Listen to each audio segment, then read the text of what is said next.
Olá, tudo bem com você? Obrigado por você estar aí. Eu vou fazer uma pequena reflexão sobre um pouco da vida de José do Egito. Farei pouco da vida dele, devido ao tempo aqui da proposta da meditação ser curta. Abra em Gênesis 39, versículo 3 e versículo 22. Vendo Potifar que o Senhor era com ele, e tudo o que ele fazia, o Senhor prosperava em suas mãos. Agora vamos ler o 22. O qual confiou às mãos de José todos os presos que estavam no cárcere, e ele fazia tudo que se devia fazer ali. A história de José é muito grande, não vou falar dela por completo. Vou pegar só esses dois pedaços aqui. Antes desses dois fatos acontecerem com José, aqueles que conhecem a história já sabem o que aconteceu. Os que não conhecem eu vou tentar resumir. José foi odiado pelos seus irmãos.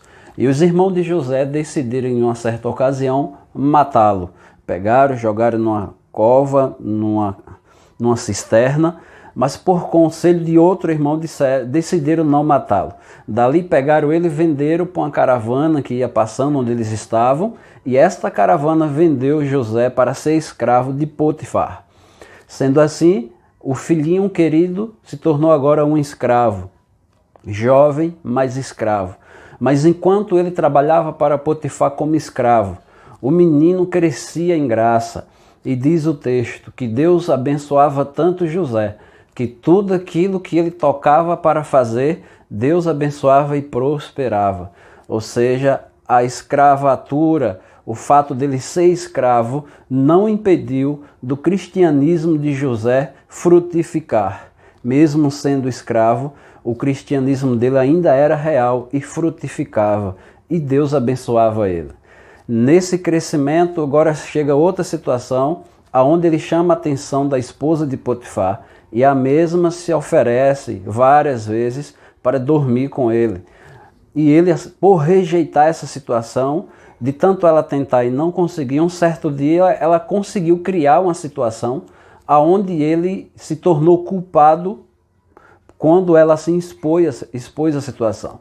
Sendo assim, ele agora é levado preso, vai para o cárcere, mesmo sem ter feito nada. Ele vai para o cárcere, e o texto diz, ele no cárcere, ele ganhou a graça do carcereiro, e ele se tornou, podemos dizer assim, um gerente da prisão. Tudo que era feito ali era comandado por ele. Se tornou um homem de confiança do chefe da prisão, do cárcere. Ou seja, em todo lugar que ele chegava, as coisas aconteciam ao seu favor, porque nada tirava dos olhos de José o brilho do cristianismo de servir a Deus. Foi traído pelos seus irmãos, mas não cedeu. Foi traído pela esposa do seu senhor, mas isso também não abalou. Querida, a história de José, só nesse pedaço aqui, já nos ensina muita coisa, mas muita coisa mesmo. Era um rapaz que era fiel a Deus, dedicado a Deus, e ele não permitia que a circunstância abalasse sua fé. Eu gostaria de tirar duas lições, dá para tirar um monte, mas o tempo tem que ser curto desse vídeo, mas eu vou tirar duas lições. Uma delas, que eu acho muito importante, é que mesmo com as pessoas que são fiéis a Deus, coisas ruins também acontecem. E não adianta a gente querer explicar tudo, porque a gente não consegue. Mesmo José sendo fiel a Deus, mesmo José tendo uma fé, podemos dizer assim, inabalável, ele não foi poupado das dificuldades. Foi traído, foi quase morto, foi vendido como escravo, depois foi traído de novo, foi parar numa prisão e foi preso sem fazer nada. O fato é, queridos, mesmo sendo fiel a Deus, nós podemos passar por situações difíceis na vida. A vida não é fácil para ninguém. A nossa fidelidade a Deus não vai nos livrar de passar por momentos difíceis, se assim Deus permitir que venha acontecer. Ele, sendo fiel a Deus, passou por momentos difíceis. Por isso que eu digo para vocês, a nossa fidelidade a Deus não vai impedir de passarmos por dificuldade. Sendo assim, queridos, fica meu conselho para você. Fortaleça a sua fé. Porque se acontecer, é Deus que está permitindo. Sendo assim, a gente está tranquilo, né? Pelo menos deveríamos. O outro aprendizado que eu gostaria de deixar com vocês é exatamente das tentativas que Satanás fez para destruir José.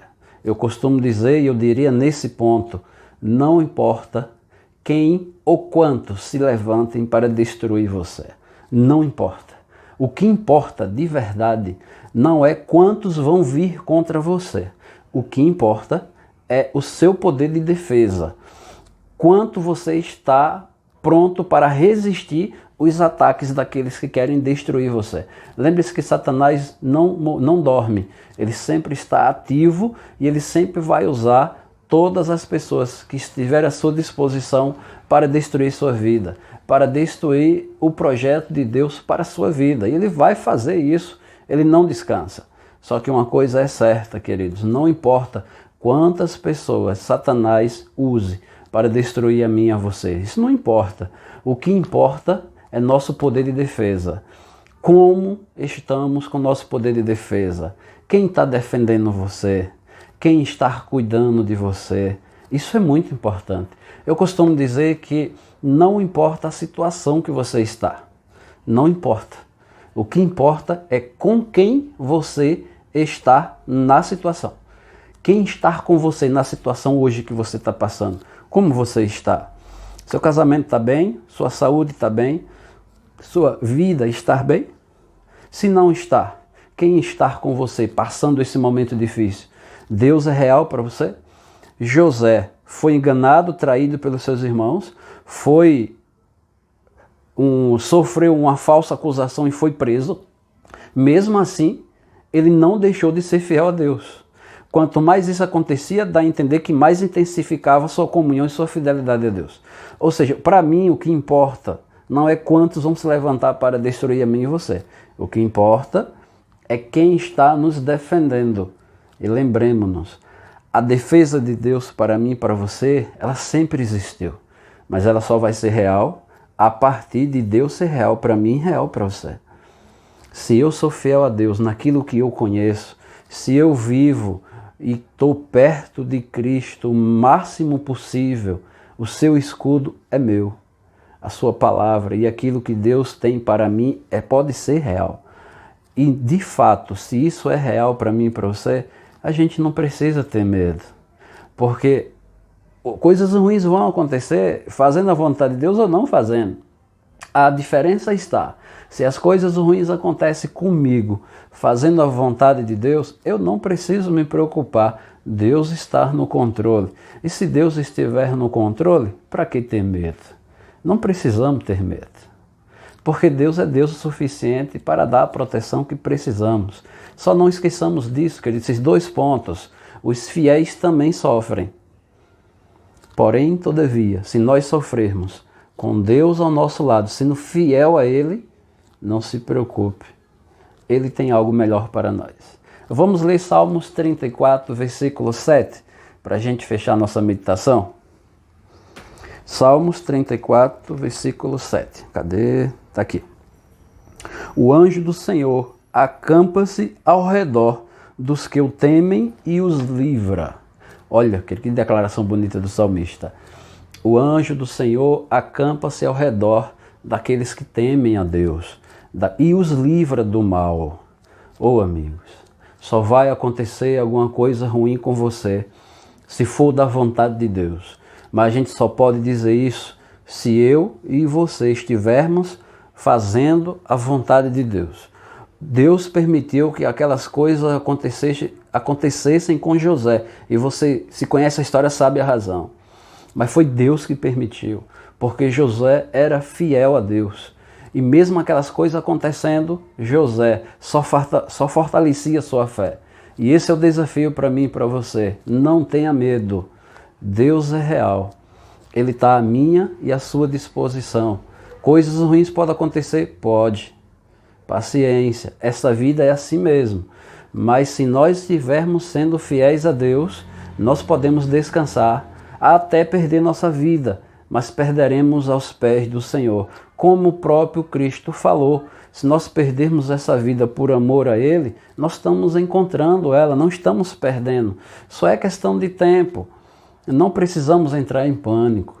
Que Deus esteja comigo, Deus esteja com você e ajude você a acreditar que coisas ruins acontecem com todo mundo, até com aqueles que de fato são fiéis a Deus. Porém, todavia, se estivermos fazendo a vontade de Deus como José estava, Deus assume a bronca. Deus assume o pepino, Deus assume as consequências. Se as coisas ruins acontecem comigo porque eu fui fiel a Deus, não se preocupe, Deus assume a conta. Ele paga a conta para mim e para você. Mas se as coisas ruins estiverem acontecendo por desobediência, a conta é minha. Eu quem tenho que pagar. Lembre-se, vale a pena ser fiel a Deus. Deus nunca deixa seus filhos na mão. Deus nunca deixa seus filhos na mão. Só entenda isso e eu me dou por satisfeito. Vamos orar? Senhor, nós te agradecemos pela tua bondade. Te agradecemos, Senhor, e nos ajuda a entendermos que coisas ruins também acontecem com aqueles que são fiéis a Ti. Porém, Senhor, todavia, se as coisas ruins acontecerem com aqueles que são fiéis a Ti e acontecerem por causa da sua fidelidade à sua palavra, o Senhor assume a conta. O Senhor assume a responsabilidade.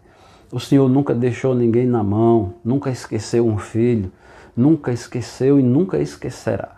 Nos ajuda a lembrarmos disso e a confiarmos nisso. Nós servimos um Deus que é capaz de nos livrar de qualquer situação, ou mesmo também pode permitir algumas coisas acontecerem conosco, para que de fato venhamos aprender e amadurecer, como não amadureceríamos sem a bendita situação. Que a Tua mão esteja conosco, Senhor, nos dê a Tua bênção, em nome de Jesus. Amém.